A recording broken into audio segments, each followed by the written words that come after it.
আজ বানাবো রাঁধুনি হালিম মিক্স দিয়ে ঝামেলা ছাড়াই হালিম। এর জন্য ডালগুলো আগে থেকে 1 ঘন্টা ভিজে রেখেছিলাম। এরপর কড়াইতে সামান্য তেল দিয়ে এতে দিয়ে দিলাম তেজপাতা, ছোট এলাচ আর দারচিনি, সাথে কেটে রাখা পেঁয়াজ। পেঁয়াজগুলো কিছুক্ষণ ভেজে বেরেস্তা হয়ে গেলে এর মধ্যেই দিয়ে দিব গরুর মাংস। আপনারা চাইলে এখানে খাসির মাংস ব্যবহার করতে পারেন, অনেকেই মুরগির মাংস দিয়েও এটা রান্না করতে পারেন। এরপর মাংসগুলো কিছুক্ষণ বেরেস্তার সঙ্গে একটু ভেজে নিব।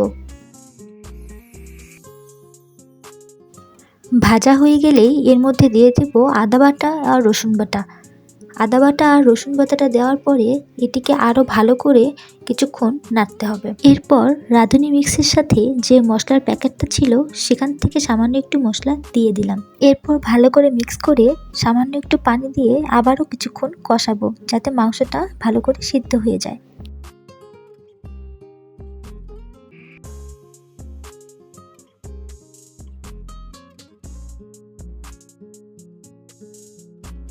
এরপর একটু হলুদের গুঁড়ো, মরিচের গুঁড়ো, জিরের গুঁড়ো আর ধনিয়া গুঁড়ো দিয়ে আবারও মাংসটিকে ভালো করে কষাতে হবে। প্যাকেটের মশলায় যেহেতু আগে থেকে লবণ মিক্স করা থাকে, তাই লবণটা একটু বুঝে দিবেন।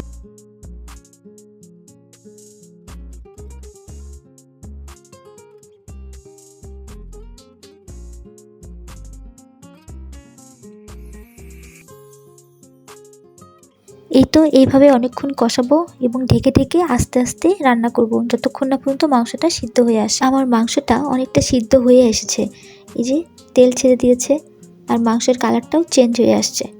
আর এই যে এইরকম হয়ে গেলেই ঠিক আগে থেকে ভিজিয়ে রাখা যে ডালটা সেটা এখন দিয়ে দিব।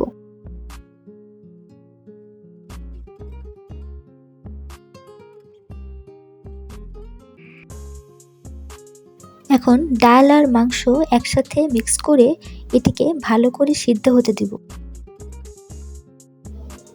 ডালটি একটু ঘন হয়ে আসলে হালিম মিক্সের বাকি মশলাটুকু দিয়ে দিব। এখন ডালের জন্য সামান্য একটু হলুদ আর একটু সামান্য লবণ দিয়ে দিব। ডালটি আরও ভালো করে সিদ্ধ হওয়ার জন্য পর্যাপ্ত পরিমাণে পানি দিয়ে দিব। এই তো এভাবে ভালো করে জাল করে নিয়ে যতক্ষণ না পর্যন্ত এটা ঘন হয়ে আসে ততক্ষণ পর্যন্ত ভালো করে জাল দেব। এই তো আমার অনেকটাই ঘন হয়ে আসছে।